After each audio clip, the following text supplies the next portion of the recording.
नवाब शाह कौमी अवामी तहरीक के सरबराह अयाज लतीफ़ पलीजो ने कहा कि बच्चियों की आला तालीम के बगैर ही हम तरक्की नहीं कर सकते। पीपल्स पार्टी सिंध की तालीम को तबाह कर रही है। मेरिट की खिलाफ वर्जी करते हुए करोड़ों रुपए में नौकरियां फरोख्त की जा रही हैं।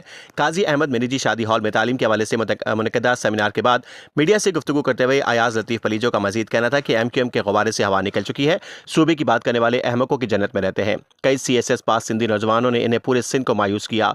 पीपल्स पार्टी के 18 साल इक़्तिदार में सिंध को तालीम, सेहत, रोजगार, ज़राअत, सनत और IT के शोबे में तरक्की देने के बजाय अवाम को मुहताज बनाया जा रहा है। नौजवान करप्ट हुक्मरानी के खिलाफ मैदान में आए। दुरुस्त सियासत ही वसाइल, रोजगार, मेरिट, वतन, दरिया और जमीनों को बचा सकती है। अरकान असम्बली, वज़रा और बासर तबके के बच्चे महंगे स्कूलों में तालीम हासिल करते हैं, जबकि गरीब आवाम, किसानों और मजदूरों के बच्चों के लिए मयारी तालीम निज़ाम मौजूद नहीं।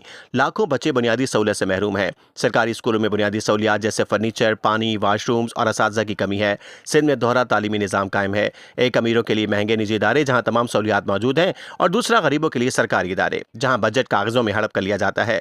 अयाज लतीफ़ पलीजो वफाकी हुकूमत सिंध से लाताल्लुक है। अवाम को पसमानदा बनाया जा रहा है। जिस कौम से तालीम छीन ली जाए वो खुद तबाह हो जाती है। सेमिनार से अयाज लतीफ़ पलीजो समेत तालीमी माहिरीन ने भी खिताब किया।